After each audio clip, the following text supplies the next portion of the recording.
Trading on the Damascus Security Exchange has restarted today after being closed for 6 months. It's the start of Syria's new leaders' plans to try and begin rebuilding its economy after nearly 14 years of civil war. Syrian finance minister attended the reopening and said that it signals that the country's economy is beginning to recover. For more on this, I'm joined from Damascus by Dr. Osama Kadi, Director of Kadi Economic Consultancy. Absolute pleasure to have you on, Dr. Osama. What does the reopening of the Damascus Stock Exchange signal about the country's economic future after 14 years of civil war? It signals really a positive step towards economic recovery and stabilization.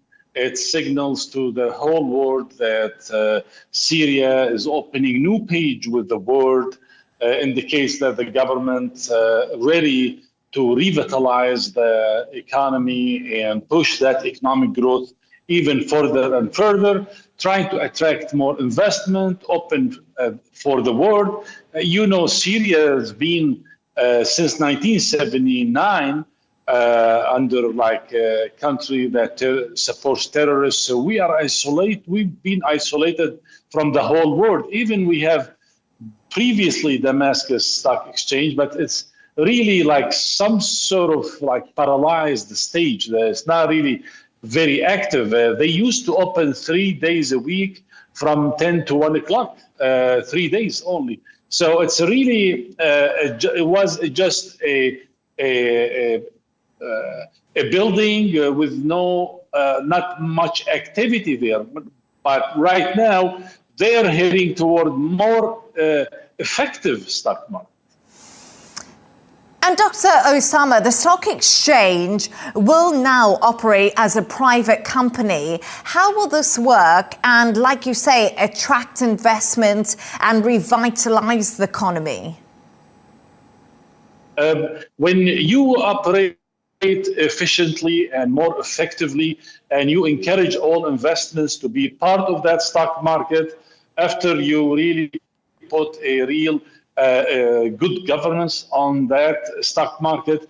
And the most important thing, the transparency. We used not to have any transparency of who owns this company or that company. For example, the cousin of a previous president, Rami Makhlouf, he used to own most of the stocks in the banks, more than 6 or 7 banks. He owns like 40 to 60% of them.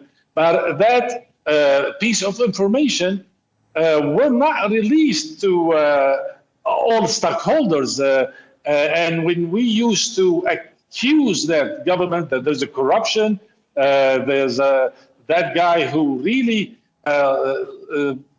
monopolized the whole economy, he monopolizes the stock market too, and nobody believed us from the government till they had a big fight over the money between Asma al-Assad, the wife of Bashar, and Rami Makhlouf. Then she starts accusing him of corruption, and she released all documents that this guy is full corrupt in the stock market. So now it's totally different. We are talking about good governance, transparency with the people, and we just started with very minimum companies and banks who used to be on the stock market.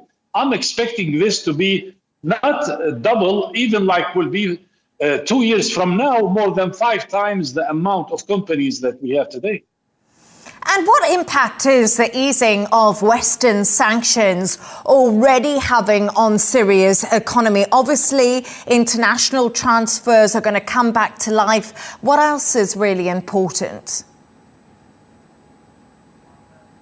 Oh, that will lead for more dates, will lead to more investment. It's very good signals to all investors that they are who are willing to invest in Syria, that they will be part of the that stock market, so people can really buy their stocks, and so that even the Syrian people can be partner by owning stocks in these companies if they are interested, for sure. And besides now, we have access to financial markets. We used to have no access whatsoever without the SWIFT and with the central bank. We are isolated from the whole financial world. No, right now we can have access to that global financial market. Especially, I'm expecting that many banks, international banks, will open branches in Syria, and they will really push and induce that growth rate and inject more money in the economy to have more investment, manufacturing, agriculture, tourism. As you may see, everybody is interested in getting to the Syrian market. CMA right now, they're managing the French company, managing Latakia port, Dubai World ports. They are right now managing Tartus ports. Today we had the Saudi foreign minister with